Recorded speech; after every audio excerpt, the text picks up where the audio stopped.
Nada, me parece que no alcanzan, la verdad que me parece que no alcanzan. Comparando tanto con los países de la región, bueno, decir, a ver, estamos al lado pegados, frontera pegada con un país donde se están muriendo 4.000 personas por día. 4.000. Claro. Déjeme, ¿cómo le va, Carlos? Lo ¿Cómo está? quiero insertar en esta charla a Sergio Chousa, es economista, y le quiero preguntar, bueno, justamente desde ese aspecto, si es insuficiente o si va a resentir aún más justamente la economía que ya venía frágil por lo que fue la cuarentena del 2020.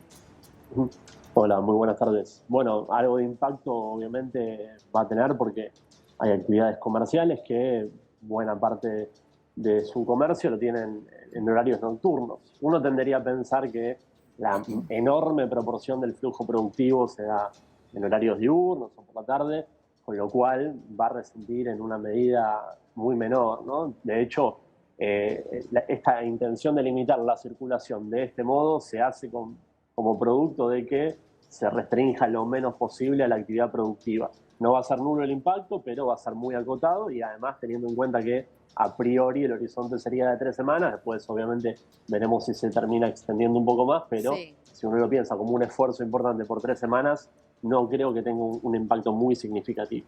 Claro, pero pareciera que siempre pagan el pato de la boda los que tienen restaurantes, bares, que sí tienen una gran actividad económica por la noche, aunque no la veamos o no la consumamos, y también obviamente trabajan muchísimas familias de eso y viven muchas familias. Digo, siempre terminan pagando los mismos. Pareciera no haber otra solución, ¿o no, Sergio?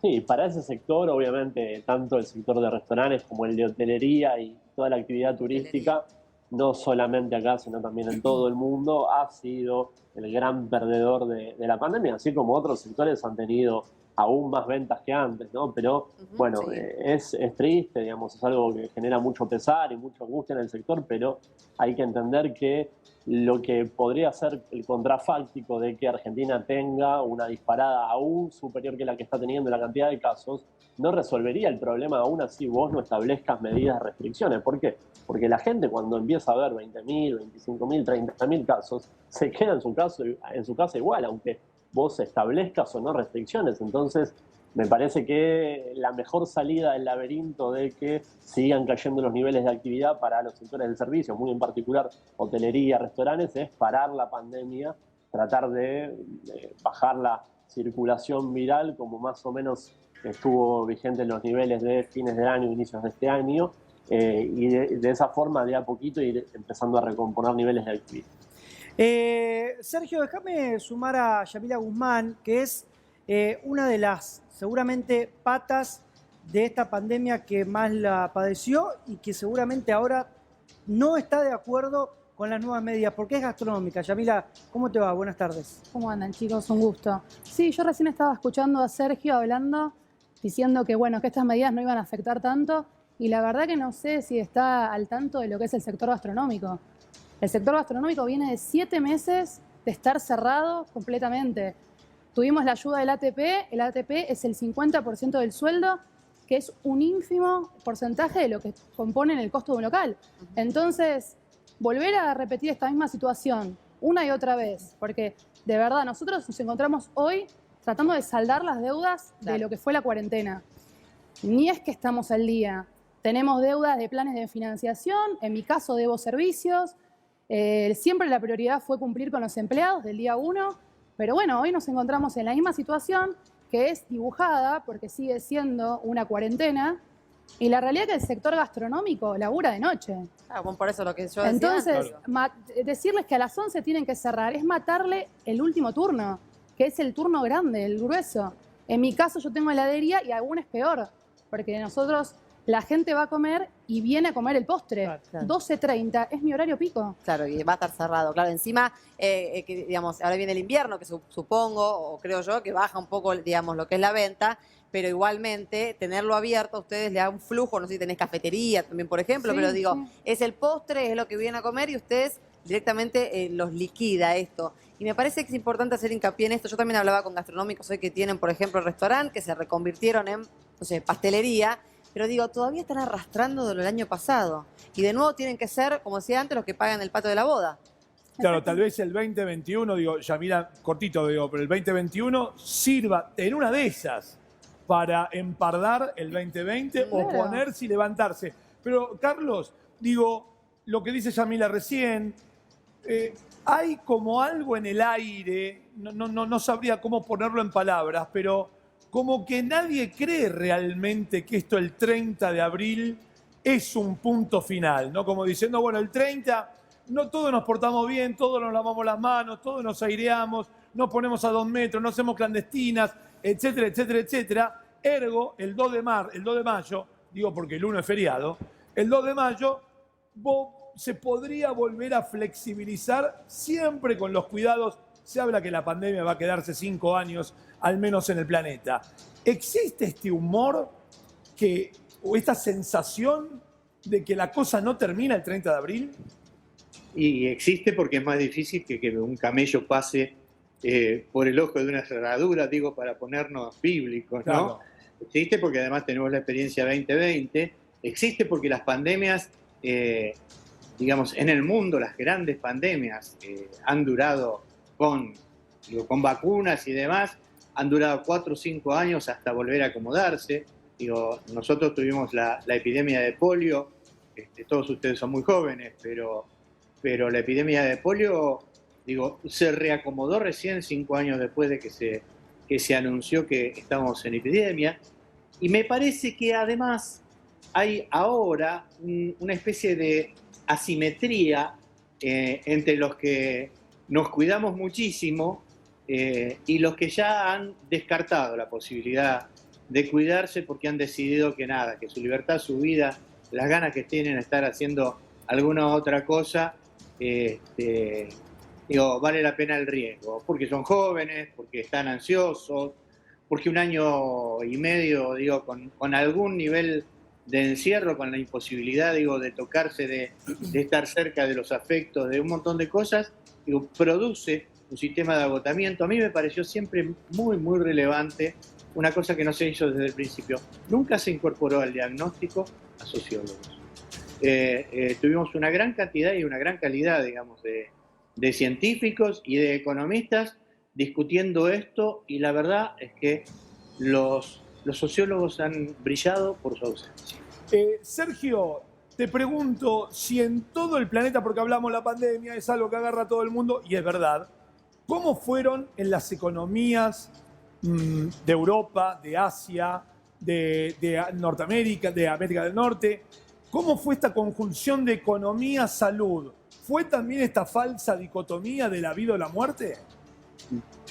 Bueno, lo que se verificó fue que muchos países intentaron inicialmente, y ahí el caso tal vez por excelencia es el del Reino Unido, priorizar la economía, hacer como si nada pasara, y después la realidad misma llevó a esos estados cuando tuvieron situaciones sanitarias muy acuciantes y cuando igualmente estaban viendo un impacto económico, porque, de nuevo, cuando la circulación comunitaria es aguda, cuando la gente empieza a ver que los hospitales están colapsados, se empieza a quedar en su casa por lo que se ha llamado inmunidad del miedo, ¿no? Con lo cual el impacto económico ha sido masivo en todas las economías. Obviamente algunas partían de una base un poco mejor, tenían más sustento también para dar programas contracíclicos más capilares, con mayor volumen, y otras menos, como Argentina, que venía de una crisis fenomenal, ¿no? Pero las caídas del PBI, bien medidas, terminan siendo bastante comparables. Y más aún, algunos países van a tener incluso caídas en sus economías este año, cosa que Argentina no va a caer. Ahora, déjame una cosita más. Yamila decía, obviamente, sobre algunos sectores el impacto es significativo. Uno habla de la macroeconomía, que la macroeconomía como un todo no la va a afectar, pero evidentemente a un restaurante que pierde un turno tiene un impacto. Bueno, para eso tiene que estar el rol del Estado para oficiar algún tipo de programa de cobertura, ¿no? Claro, Porque, de nuevo, el impacto sobre la economía como un todo termina siendo mayor si vos no tomás algún tipo de medida, y después tenés la situación de Brasil, la situación que está pasando en Chile, donde la economía se cierra toda finalmente. Igual, Sergio, yo quiero aclarar una cosa. Tenemos el antecedente del 2020. O sea, decimos que el Estado va a estar presente. El Estado no estuvo presente en el 2020. Entonces, ¿cómo nos vamos a guiar desde esa primicia? O sea, a ver, de nuevo, se pide un esfuerzo cuando ya no hay plata. el gastronómico ya no tiene plata. Entonces, todavía de nuevo, como dije antes, tenemos que recuperarnos de lo que fue el 2020. ¿Cómo se puede pretender un último esfuerzo? Aparte, estamos con un gobierno que no fue transparente. Entonces, todos sabemos que esto no va a durar el tiempo que dicen. Claro, que Entonces, ¿qué medidas paliativas? Yo veo que se dicen las restricciones, pero no dicen cómo van a apoyar el sector. Y el sector gastronómico es un sector enorme, emplea una cantidad de gente. O sea, en el 2020 cerraron 10.000 comercios gastronómicos. 10.000 comercios. 150.000 puestos de trabajo se perdieron. Ahora peligra 200.000 más. Entonces, me parece que solamente decir que se cierra un turno es no entender la gastronomía. Sí, de nuevo, uno entiende definitivamente y se pone en su lugar. Es dramática la situación, sobre todo en los países Es imposible ponerte en del nuestro mundo. lugar. Lo que pasa, Yamila, es que pensemos el contrafáctico, ¿no? ¿Qué pasaría si Argentina tuviera 40.000 casos diarios? Bueno, por eso, pero es contrafáctico, está bien, Sergio, yo entiendo, pero digamos, es un debate que no vamos a terminar más. Hablamos, digamos, de los supuestos, son supuestos que quizás, de hecho, puedan hasta llegar a ocurrir, pero digo, me parece que vamos a dejarlo acá porque vamos a hablar sobre supuestos que no tienen nada que ver. Me parece lo que plantea Yamila es lógico y me parece que son ciertos sectores, pero siempre son los mismos, porque son los que apuntan a la nocturnidad y los que trabajan con ese público. Yo quiero cerrar con Carlos, también hacerle una última pregunta. Digo, el presidente el otro día, bueno, se lo vio en ese atril solo, ¿no? Lógicamente, porque está todavía con COVID. Pero digo, él nuevamente dijo que él no quería hacer política, que quería justamente, quería priorizar la salud, como lo hizo el año pasado. Digo, ¿lo fortalece esto o lo vio un poco más debilitado que el año pasado, más allá de su condición, que bueno, ahora está con COVID positivo? No, sin duda el devenir del tiempo y la continuidad de la pandemia va socavando cualquier buena imagen que tenga cualquier político. Yo, pongo en las palabras de Yamila, quiero hacer una pequeña acotación y esto tiene que ver con este debilitamiento del presidente. Hace 5 años que no está presente el Estado, porque sin pandemia, los 4 años anteriores, tampoco estuvo presente para nada. Y la ciudad más rica de Buenos Aires no mueve un dedo, que es Buenos Aires, perdón, la ciudad más rica que es Buenos Aires, no mueve un dedo por los trabajadores, ni por, no hay IFE, no ha habido IFE, no ha habido ningún tipo de acompañamiento. Una ciudad que puede gastar miles de millones de pesos en pauta, por ejemplo. Bueno, está bien. Así que me parece, es natural que todas las imágenes caigan, ¿eh? Me parece que los trabajadores se mueven por los trabajadores solos, es así, me parece a mí. Gracias, Carlos, gracias, Sergio, gracias a todos. Y ahora vamos con esta información.